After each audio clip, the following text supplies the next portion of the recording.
কেউ আপনাকে কষ্ট দিলে আপনি কি করেন? তার সঙ্গে কথা বলা বন্ধ করে দেন? বন্ধুত্ব ভেঙে তাকে কি দূরে সরিয়ে দেন?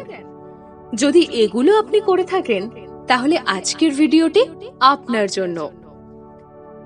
কাছের বন্ধু, ভাই, বোন কিংবা মনের মানুষের সঙ্গে সম্পর্কে মনোমালিন্য হতেই পারে, সম্পর্কে খারাপ স্মৃতি থাকতেই পারে, কিন্তু সেই স্মৃতি কিভাবে ভুলবেন আর কিভাবেই বা সম্পর্ককে আরো মজবুত করবেন, আজ আপনাদের তেমনই একটা গল্প শোনাই।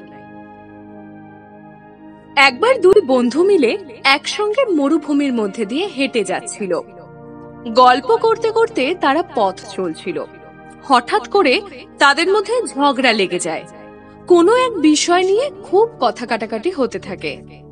তর্কাতর্কি করতে করতে এক বন্ধু অপর বন্ধুকে চড় কষিয়ে দেয়। যাকে চড় মারা হয় সেই বন্ধুটি খুব কষ্ট পায়। কষ্টে কাঁদতে কাঁদতে মরুভূমির বালির উপর বসে পড়ে।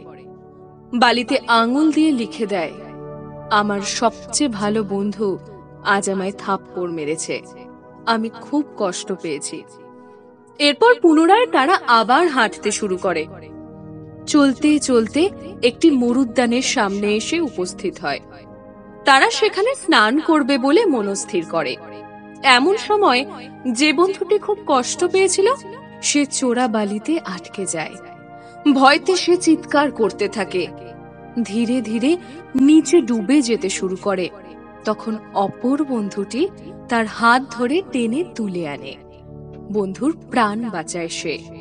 উপরে উঠে এসে বন্ধুটি এবার পাথরের উপরে লেখে, আমার সবচেয়ে ভালো বন্ধু আজ আমার প্রাণ বাঁচিয়েছে, আমি আজ খুব খুশি।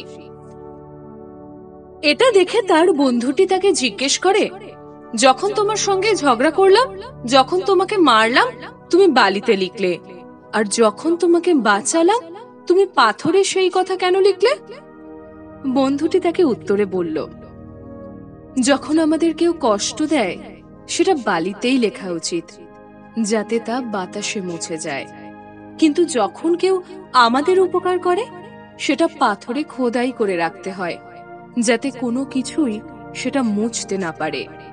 ঠিক এভাবেই আপনার কাছের মানুষ যখন আপনাকে কষ্ট দেয় তা বালিতে লিখে রাখুন, আর তার উপকার পেলে পাথরে খোদাই করে রাখুন। খারাপ স্মৃতি দ্রুত মুছে ফেলাই ভালো। ভালো স্মৃতির উপর ভর করে আপনাদের সম্পর্ক মজবুত হবে। গল্পটি কেমন লাগলো অবশ্যই জানাবেন। আপনাদের কাছে এমন অনুপ্রেরণামূলক কোনো গল্প থেকে থাকলে আমাদের সঙ্গে শেয়ার করবেন। আপনাদের গল্প সবার কাছে পৌঁছে দেব আমরা আমাদের পডকাস্টের মাধ্যমে।